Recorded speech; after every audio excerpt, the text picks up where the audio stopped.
All right, welcome back to another Stillwater fly tying episode. Today we are going to tie the ASB CHROMIE.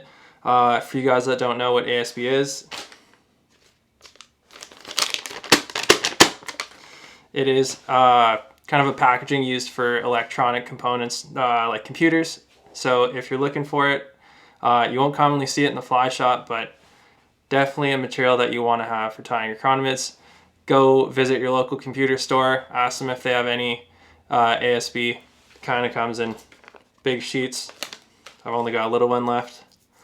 Yeah, today we're going to tie an ASB CHROMIE using that as the underbody, and we're going to tie it with a cranberry Flashabou and a wire rib just to accommodate that segmentation, kind of doing like a double rib CHROMIE here. So without further ado, let's get tying. All right, so that is what the finished product looks like. Tied it just on a size 12 Daiichi 1760, just so it's easier to pick up on the camera there. Super sick little CHROMIE.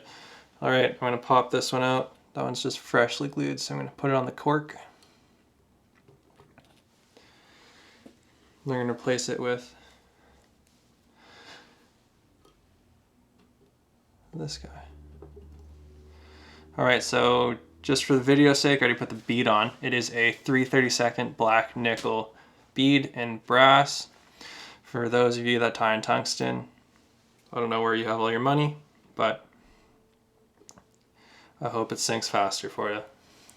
All right, so to start, I'm just gonna tie in the gill. I'm gonna use a rusty brown thread. I'm just gonna start that by tying it in. I'm going to cut the tag end off. Grab a stretch of that uni stretch in white. Lock it down with 3 or 4 good turns there. Just like that. Grab your dubbing twister.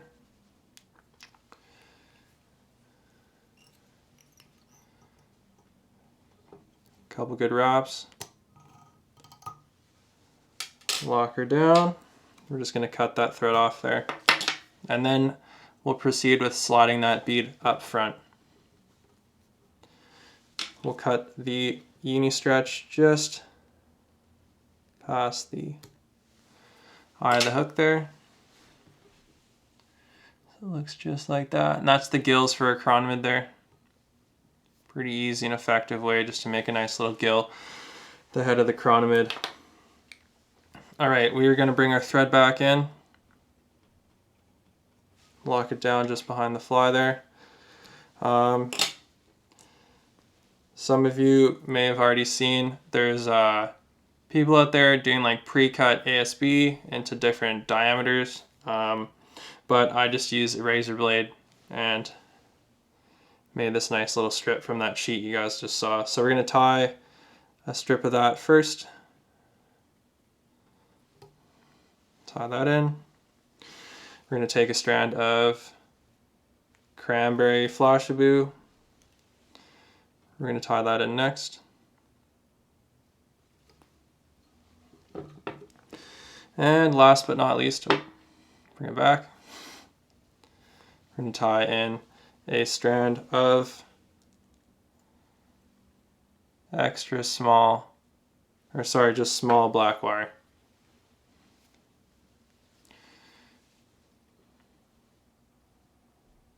Lock that down. If you haven't seen me do this before, I like to spin my UTC counterclockwise just to get that thread to flatten out. And when you wrap down wire down the shank of the hook, it's important that you keep the wire either on top or the side of the fly the whole time you're wrapping it down. That way it doesn't create kind of like a warped body. So I just wrapped the wire down straight down the back. I didn't let it slip to the side or either side. You'll find that your body kind of warps a little bit when you're wrapping your ASB and it doesn't look as clean.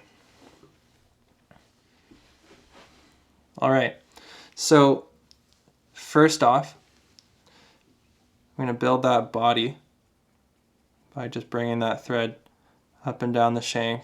You'll find that on my second pass, I'll only go about 2/3 of the way, building that body up.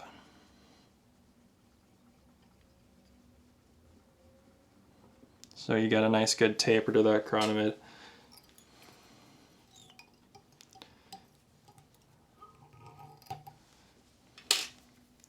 All right, put the thread on the bobbin stand there. We're going to take our ASB here. We're going to wrap it over the shank of the hook, not letting any of that thread get exposed. So on a size 12 chironomid in a pre-cut ASB package, I might use a 1.5 to, sorry, like a 1 to 1.5 millimeter thick ASB. That's going to allow you to get a good kind of smooth finish to your body of that chironomid there. If you get any thinner, you might have to do 1,000 wraps, and that will just be a pain in the ass. Too big, it'll be hard to kind of create a smooth kind of finish at the end of the head there. You might have to do one less wrap and you'll expose too much thread.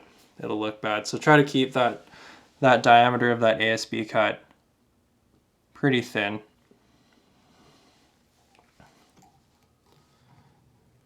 All right, we'll do a little whip finish. So next we'll bring that black wire and we'll do 6 to 7 wraps there just for the average CHROMIE body segmentation. So that's 3, 4, 5,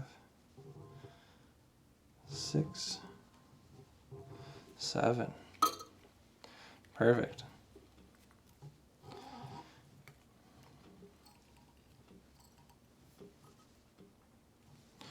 All right, I like to spin my wire at the end just to get that clean finish.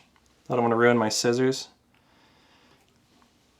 All right, I'll do one more little whip finish knot here just to lock that all down. And then the last one, I'm going to bring that piece of cranberry, if I can get it, tinsel up, and I'm going to wrap that in front of the wire.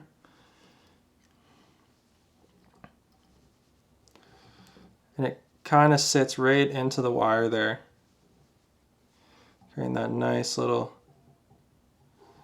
two-toned segmentation to that chironomid. All right, then we're going to lock that down. 2 to 3 wraps is usually enough. Try not to build the head of your chironomid too much. You really want to keep that taper going.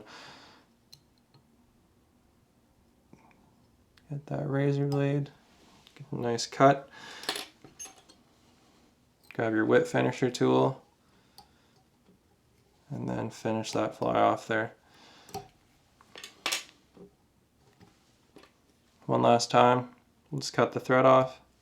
That razor blade so we get a nice clean finish. I'm going to grab a bottle of hard as hell penetrator. I'm just going to apply one nice coat to the end of the fly just to lock all that material down, give it kind of a extra gassy layer appearance.